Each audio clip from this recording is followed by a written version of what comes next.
dipegang Tuhan, saya pegang tangannya. Haleluya, haleluya, haleluya.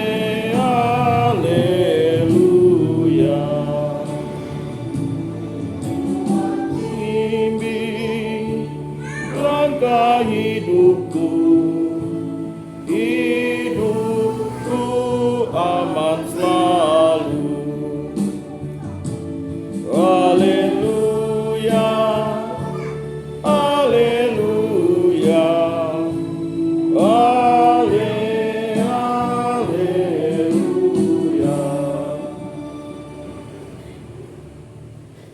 Inilah Injil suci Yesus Kristus menurut Santo Markus. Dimuliakanlah Tuhan. Sabdamu kupikirkan, sabdamu kuucapkan, sabdamu kuresapkan di dalam hati. Pada suatu hari datanglah kepada Yesus beberapa orang Saduki yang berpendapat bahwa tidak ada kebangkitan. Mereka bertanya kepadanya, "Guru, Musa menuliskan perintah ini untuk kita. Jika seseorang yang mempunyai saudara laki-laki mati dengan meninggalkan seorang istri, tetapi tidak meninggalkan anak, saudaranya harus kawin dengan istrinya itu dan membangkitkan keturunan bagi saudaranya. Ada 7 orang bersaudara, yang pertama kawin dengan seorang wanita lalu mati tanpa meninggalkan keturunan.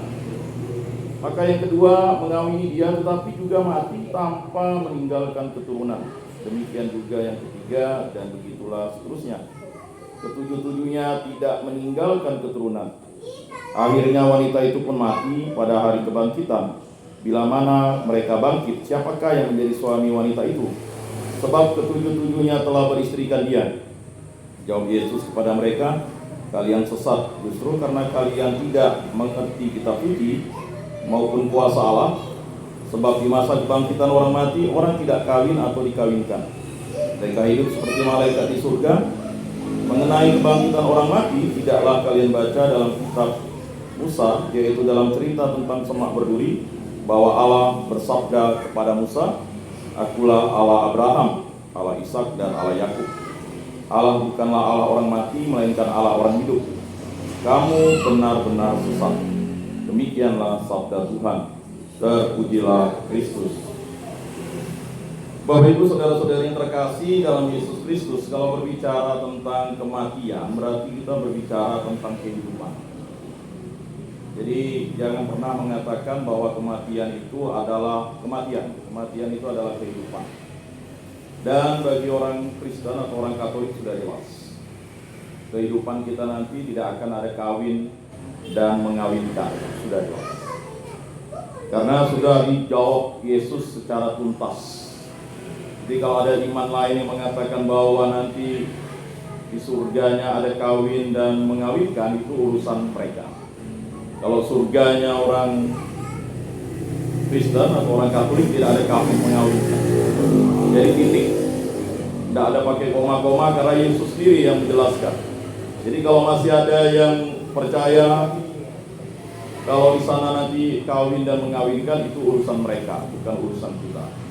Jadi surganya kerajaan Allah, kerajaan Kristus, kerajaan Roh Kudus itu tidak ada kawin mengawinkan. Mungkin bertanya-tanya, nanti bagaimana kalau kita ketemu pasangan kita di kerajaan surga? Ya kan? Ya kita hidup seperti malaikat. Karena waktu kami orang muda itu pernah bertanya kepada seorang pastor. Pastor itu menjawabnya dengan jelas.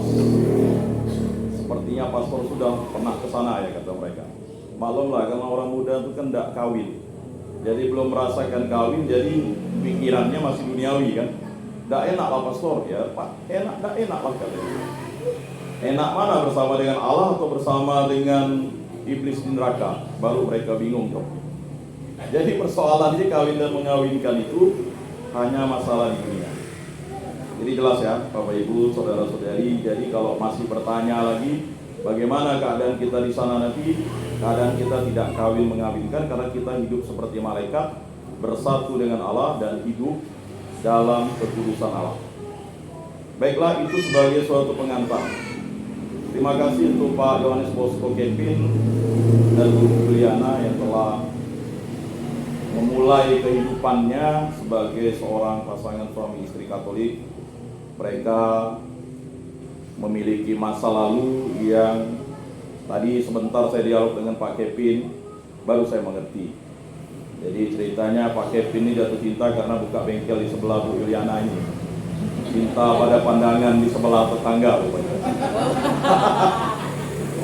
karena ya tadi saya tanya dulu dengan Pak Kevin, makanya tadi saya tanya Pak Kevinnya mana? Oh, dari seperti itu. Kan mungkin bertanya-tanya kan, kok tiba-tiba anaknya bisa 8 kan begitu, ya kan? Jadi ya inilah namanya kita hidup di dunia kawin dan mengawinkan. Dan mereka berdua jatuh cinta. Itulah rahasia Kristus, rahasia ilahi. Memang agak mirip bacaannya pada hari ini, tetapi cerita yang ini agak berbeda konteksnya dengan Pak Kevin dan Bu Juliana. Jadi memang mungkin dulu komitmen dengan yang pertama, mungkin kamulah satu-satunya.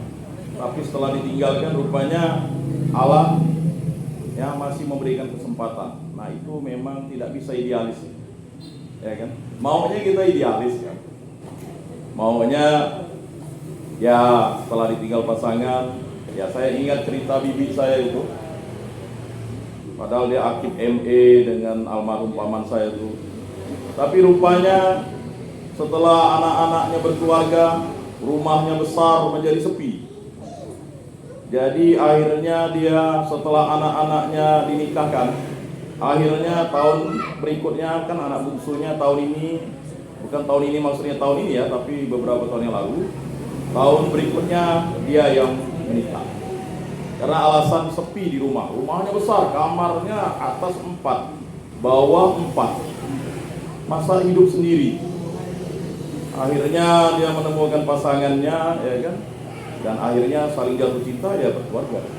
Apakah kita harus perlu sebagai keponakan atau keluarga kita harus mengatakan tidak? Tidak bisa, karena mereka yang menjalani masa tuanya. Jadi cinta itu misteri. Ya, tidak bisa idealis karena memang manusia di dunia itu kawin dan mengawinkan. Memang tipenya mau idealis, ya kan? Yang jelas, ya. Karya agung Allah itu ya karena kehendak Allah. Jadi Bapak Ibu saudara-saudari yang terkasih, inilah contoh lingkungan kita keluarga Pak Yohanes Bosco Kevin dan Ibu Juliana, di mana di usia senjanya dia bertemu jodohnya kembali dan berajut cinta kasih menjadi keluarga Katolik yang sejati.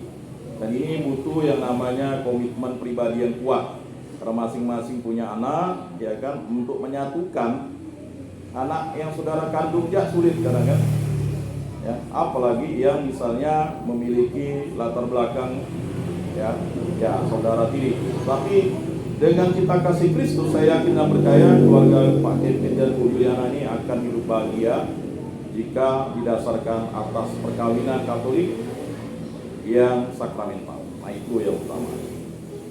Bapak Ibu saudara-saudari yang terkasih, kebenaran iman tentang kehidupan setelah kematian yang diajarkan Yesus jauh lebih nyata daripada pemikiran manusia. Kebenaran itu berpusat pada Allah yang hidup dan jauh melampaui dari kuasa kematian.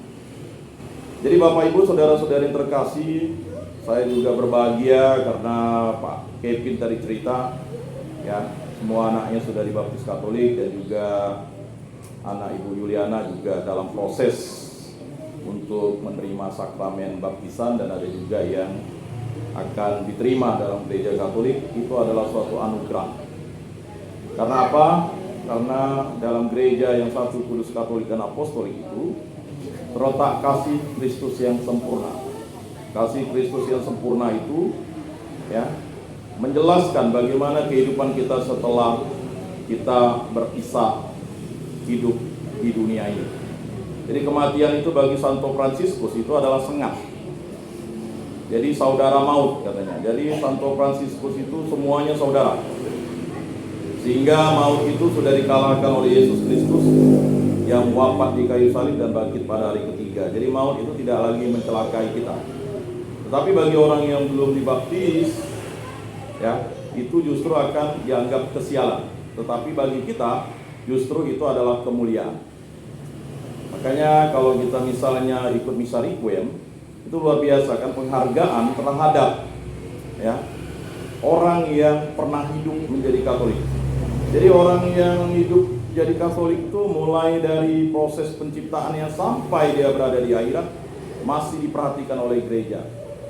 Karena sama seperti yang disampaikan bahwa gereja itu ada 3. Gereja yang berjarah kita ini, gereja yang menderita adalah orang-orang yang beriman yang karena masih ada cacat dosa berada di api penyucian, dan gereja yang berbahagia adalah mereka yang jiwa-jiwanya sudah mendapat belas kasih dan kerahiman, itulah para kudus.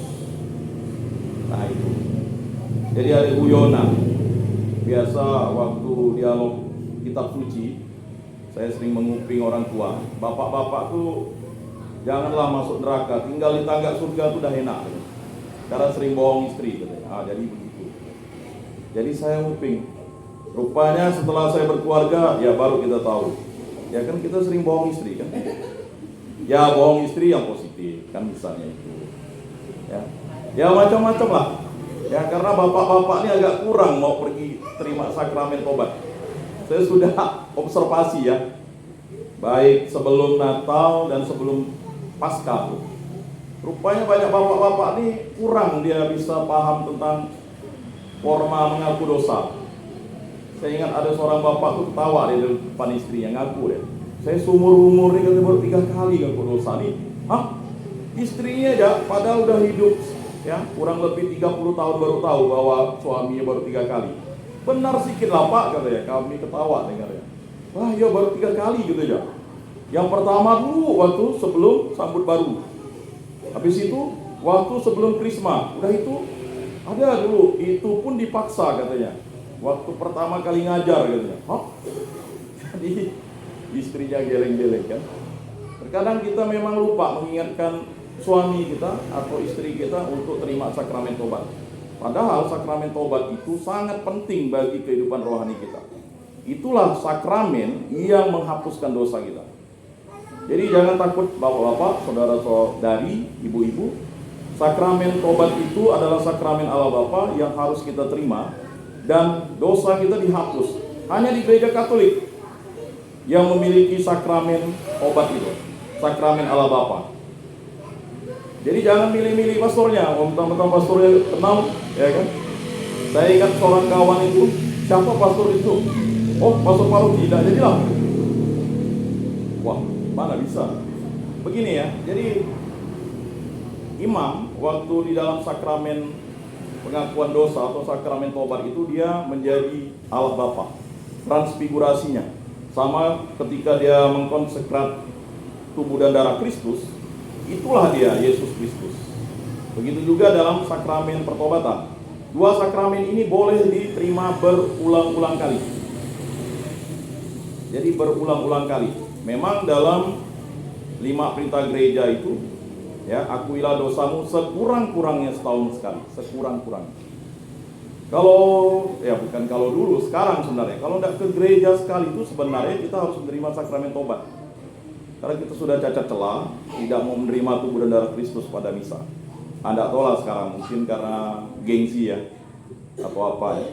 Tapi sebenarnya kalau kita tidak ke gereja sekali, karena memang kesalahan fatal kita, bukan karena sakit, atau bukan karena mengurus orang sakit, ya, atau misalnya waktu ke gereja lihat orang kecelakaan lalu mengantar orang ke rumah sakit, itu sudah sakramen Ekaristi. Banyak yang berkata ya harus terima sakramen Ekaristi. Tidak, itulah sakramen Ekaristi, cinta kasih. Nah itu tidak masalah. Tetapi kalau memang dengan sengaja lalai tidak ke gereja pada hari Minggu, itu dia dalam keadaan dosa berat. Nah itu rumusannya, ya kan? Tapi terkadang kan kita mungkin santai-santai saja.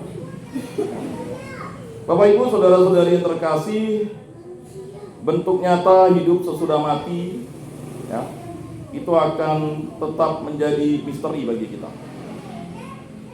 Tetapi satu kepastian, yakni kebangkitan adalah anugerah Allah. Kita pasti bangkit. Ya. Kepastian ini hasrat menjadi salah satu motivasi agar kita selalu berpengharapan, senantiasa memperjuangkan hal-hal positif dalam kehidupan ini dan terus kuat apapun rintangan yang kita hadapi. Kebangkitan adalah pernyataan bahwa kita tidak akan pernah terpisahkan dari kasih Allah. Bapak Ibu, saudara-saudari yang terkasih, yang kita harus ingat sekali lagi bahwa setiap doa pagi, doa siang, doa sore, doa malam, ingatlah kepada orang-orang yang telah meninggal dunia dan doakanlah mereka, karena belas kasih dan kerahiman Allah itu akan mengampuni mereka dan menerima mereka dalam kerajaan Allah. Jadi jangan lupa, makanya dalam misa itu selalu didoakan orang-orang di api penyucian atau mohon belas kasih dan kerahiman Allah. Ya, maka saya tidak tahu apakah intensi terpanjang itu apakah pada saat misa hari orang beriman tanggal 2 November ya. Saya ingat biasa dibaca di setiap gereja itu sampai mau 1 jam ya. Kalau di Santo Yusuf bisa sampai 40 menit ya. Jadi tidak hanya dikirim pada saat itu, tetapi setiap kali kita berdoa silakan untuk mendoakan itu. Karena apa? Karena sangat berguna bagi mereka yang berada di api penyucian atau gereja yang menderita. Jadi jangan putus-putus untuk mendoakan mereka, terutama kakek, nenek, orang tua kita ya.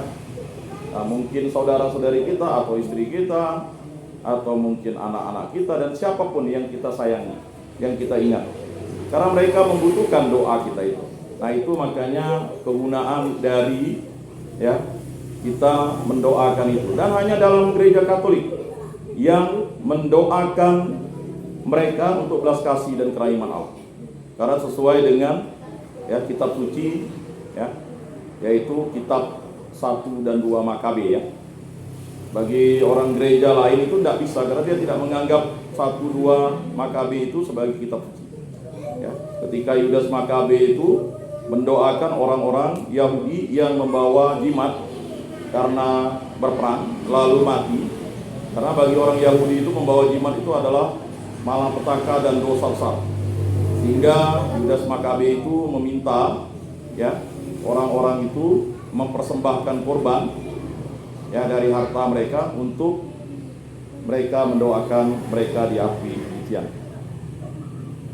Warga Kristen yang menyatukan kematiannya dengan kematian Yesus menganggap kematian sebagai pertemuan dengan Yesus dari sebagai langkah masuk ke dalam kehidupan abadi.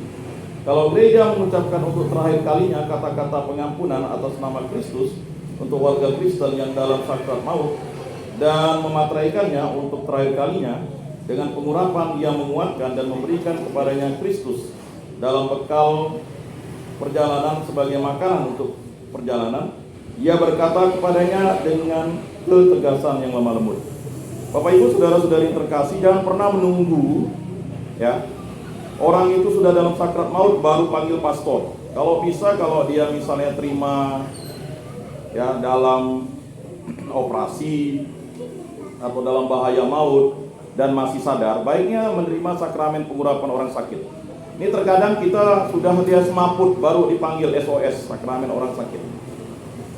Terkadang itu sudah berguna, tetapi sebenarnya bekal sucinya itu harusnya dia bisa menerima sakramen Ekaristi juga untuk bekal sucinya. Dan bagi yang memang dalam bahaya maut saya ingat almarhum mertua saya dulu dalam 1 tahun itu 3 kali terima sakramen pengurapan orang sakit. Itu saya izin dulu dengan bapak mertua saya. Jadi saya lihat dia sudah dalam keadaan dalam bahaya maut, terima. Setelah sakit berat yang kedua, terima. Nah, sakit berat yang ketiga itu sudah tidak bisa apa-apa, hanya diberikan pengurapan orang sakit karena sudah tidak bisa menerima komuni. Nah, itu penting kita memperhatikan orang tua kita.